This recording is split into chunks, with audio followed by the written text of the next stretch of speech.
Welcome back to Boys on Film. Raj is here. Hey Phil. We have been to see Brad's Status. You say Status. It's Brad's Status. Yeah. Written and directed by Mike White. I'm not gonna argue with you. He's the writer of School of Rock and Nacho Libre, two movies that I haven't seen. You've probably seen them. No, I haven't actually. Oh, okay. Yeah. What did you think? Well, first of all, before we get into it, Brit versus American here. So yeah. You say status, I say status. I think it's cool. Okay. We will. You just keep being Brit. I'll keep being American. It's all good. Troy!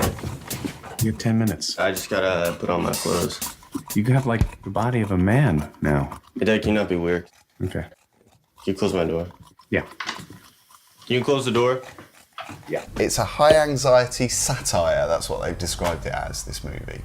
Wow. That's a very interesting way of putting it. See, I think you could have put the anxiety up more. I don't think it was too high, the anxiety. Well, there was something quite appealing in the fact that you could go and see a movie which is primarily about Ben Stiller having a midlife crisis. Yeah. And I thought that was quite appealing to me because I don't know if I like Ben Stiller or not. He's kind of one of those middle-of-the-road actors for me as well. I'm the same. I am the same. The previous movies that I've seen him in, I've always found him to be a bit annoying. A bit like who we were talking about earlier, Owen Wilson. Just a bit of a joker. I guess those are the roles that he's had in other movies. Not always. Yeah, but I mean, comparably so, like Zoolander. I mean, he's a bit loony in that, and a bit out there and strange.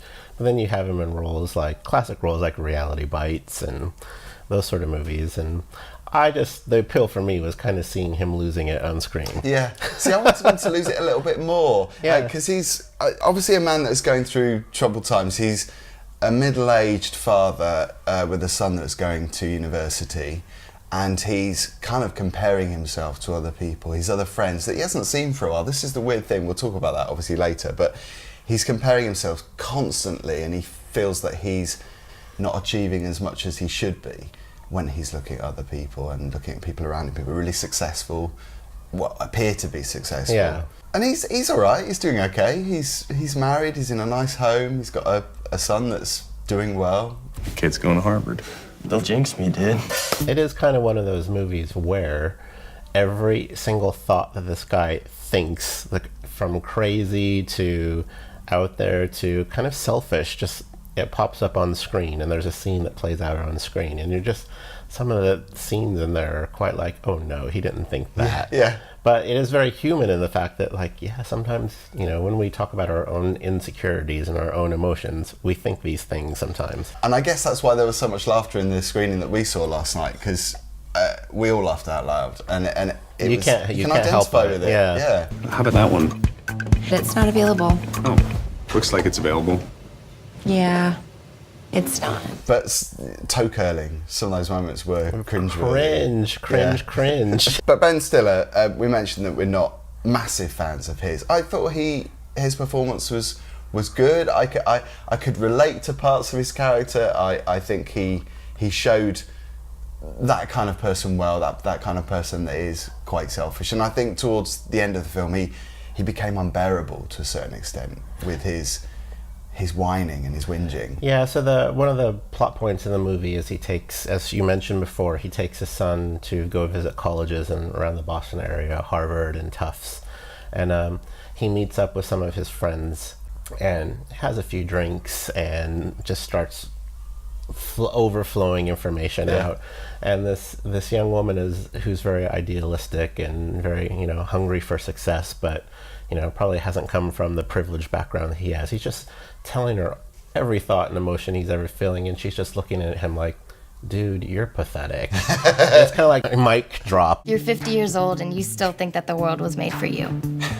Oh, I'm 47. Were there moments in the movie where you thought, I'm not quite sure where it's going, which genre movie it's meant to be, because it starts off quite funny, there's a lot of comedy. I mean, it is a drama. You see right from the offset that it's got a serious underbelly, but I think towards the end of the movie it does shift a bit. I think it becomes more serious. You know, one of my favorite things about this movie, and I'm still a bit undecided about it, is the son calling him out on his kind of BS and be like, Dad, dude, why the f are you having this crisis? What's wrong with you? And it kind of like snaps him back into reality, like even my son is picking up on this. And really this whole purpose of the trip was about the son, you know, and taking care of his son and being there for his son, and then he's in the middle of this trip start having this crisis about his own life, which is quite selfish. I guess it shows the many facets of a character, the many components of that complex person, I suppose, is that we all have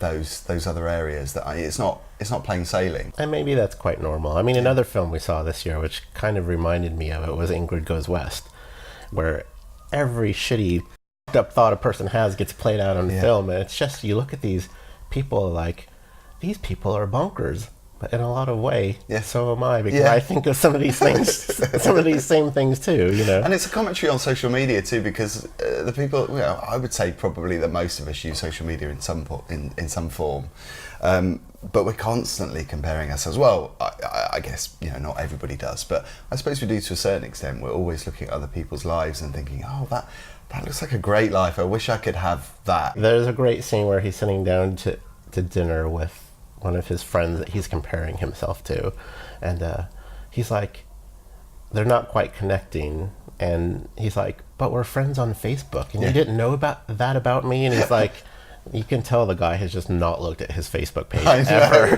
And it was just, he gets really upset that, we're Facebook friends, and you haven't thought about me, and you didn't invite me to this, and you're just like, dude, like, chill.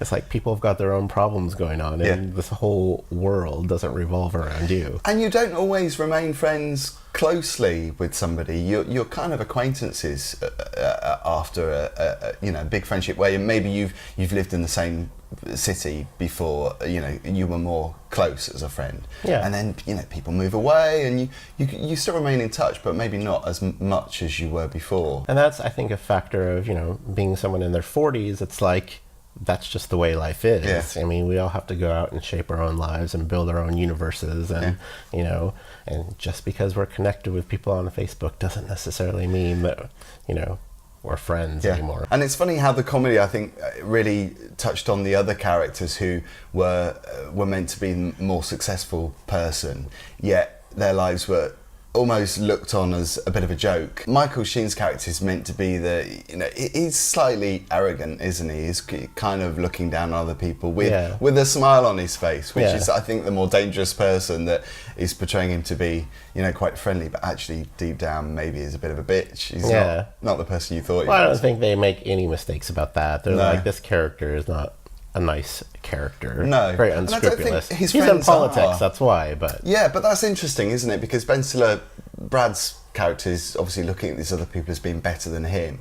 But actually, what the film does is the film shows that they're either jokers or fake or not as successful. And obviously going through problems in their own lives, like substance with family abuse, illnesses. drinking.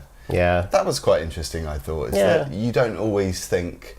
you look at other people as thinking they're better, but they're not always. Again, it boils down to perception of social media and what you really think is on the surface, which is like nice, lovely things, and people are living their best lives possible, and it's creating jealousy amongst everyone else. But in reality, everyone has their own problems. More money, more problems, I think. And that really, to me, was the theme of the film. Yeah. Overall, I think it came across as a bit of a TV movie for me. Not that that's a bad thing. It didn't really look necessarily big budget. I don't think really it needed to be, though. I think it was just the message. It is being released on Amazon, so not too far off from TV movie. Yeah. It's the sort of thing I would enjoy watching at home. Yeah. I enjoyed it. I'll give it a 3-star. We're on the same wavelength today. 3 stars from me. Yeah. Perfectly enjoyable. Again, not the best film you ever see. I wouldn't go out of my way to see it, but if it was on demand, I'd probably stream it. Don't forget, we are back for more movie and TV reviews soon. Also, we've got more content on our websites, eqmusicblog.com, and Mondays we have our TV reviews going up, and on Fridays we've got the movie reviews. So make sure you like and subscribe, and we'll see you on the next video. Cheers.